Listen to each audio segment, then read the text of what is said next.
बिस्मिल्लाहिर्रहमानिर्रहीम। अस्सलाम वालेकुम। उम्मीद है अल्लाह के वजह से आप सब खैरियत से होंगे। अल्लाह ताला आप सब पर अपनी रहमतें और बरकतें नाज़िल फरमाए, आमीन। तो जी मैं आज आपके लिए बना रही हूँ पुरानी रोटी से बहुत ही मज़ेदार मिठाई। तो मिठाई शुरू करने से पहले आप लोगों से मेरी रिक्वेस्ट है कि मेरे चैनल को सब्सक्राइब कर दें और बेल आइकन को भी प्रेस कर दें। तो जी यहाँ पे ले ली है मैंने 3 रोटियाँ जो पुरानी थी, तंदूर की रोटियां थी मेरे पास, 3 बची हुई थी घर में। आप इनको यूज़ कर सकते हैं। घर के चूल्हे की भी बनी रोटी आप इस्तेमाल कर सकते हैं। और सबसे पहले मैंने कुकिंग ऑयल को गर्म कर लिया और अब हम ये 3 रोटियां इसमें फ्राई करेंगे गोल्डन ब्राउन। जब तक इनका कलर हो जाए आपने तब तक इनको फ्राई करते रहना है।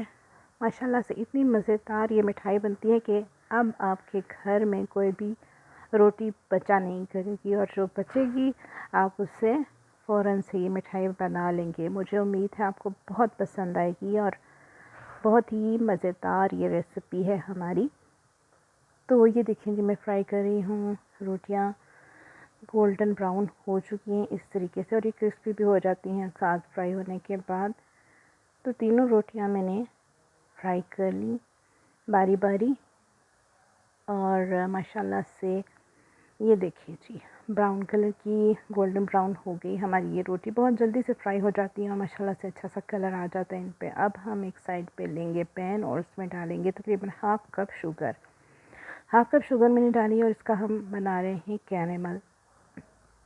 कैरेमल बनाने के लिए आपने हल्की आंच रखनी है चूल्हे की, ताकि ये जले नहीं और एकदम से ब्लैक ना हो जाए। हल्की आंच पर ये कैरेमल बनता है, अच्छा बनता है। और ये देखिए अब चीनी मेल्ट होना शुरू हो गई है, काफ़ी हद तक मेल्ट हो चुकी है, और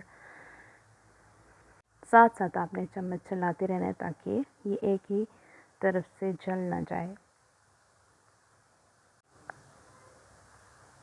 कैरेमल काफ़ी हद तक बन चुका है हमारा।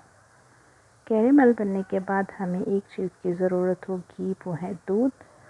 तो दूध 1 से 1.5 कप आपने कैरेमल बनने के बाद चूल्हा बंद कर देना है, और आहिस्ता आहिस्ता करके आपने दूध को कैरेमल में शामिल कर देना है इस तरीके से, और फिर ये मिक्स करना है। आपने देखिए कैरेमल का कलर भी माशाल्लाह से अच्छा सा आ गया है ब्राउन सा दूध में, और ये कैरेमल सारा तमाम मिक्स हो जाएगा, आपको फ़िक्र करने की ज़रूरत नहीं है। ये देखिए मेल्ट हो चुका है सारा, और कितना अच्छा सा ये कलर आ गया है।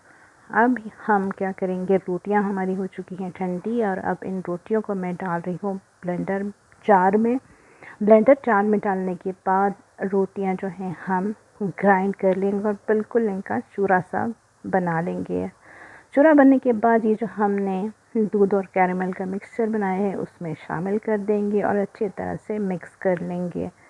आप देखिएगा कैसे ये रोटियां जज़ब कर लेती हैं दूध का मिक्सचर। और ये देखिए जी दूध तमाम मिक्स हो चुका है, खुश्क हो चुका है, और उस रोटियों ने जज़ब कर लिया, और माशाल्लाह से देखिए बिल्कुल जैसे सोना हलवा होता है उस तरह की ये हमारी मिठाई सी बन गई है। ज़रूर बनाइएगा, बहुत आसान रेसिपी है, यकीनन आपको और आपके घर वालों को ज़रूर पसंद आएगी। और ये देखिए सारा जज़ब हो चुका है दूध, और ये इसने पैन को भी छोड़ना शुरू कर दिया है, और अब ये डन हो चुका है। चाहे तो नट्स भी आप शामिल कर सकते हैं इसमें। और अब ये मैंने निकाल दिया है एक बाउल में, और इसको अच्छी तरह से सेट करके आप ठंडा कर लें।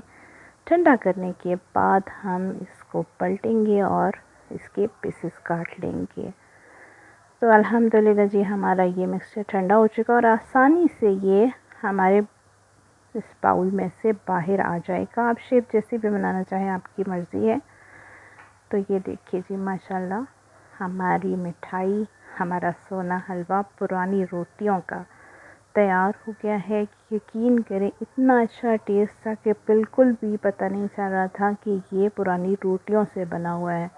घर में बनाइएगा, ज़रूर ट्राई कीजिएगा, सबको खिलाइएगा, ख़ुद खाइएगा, और कमेंट में ज़रूर बताइएगा कि कैसा बना।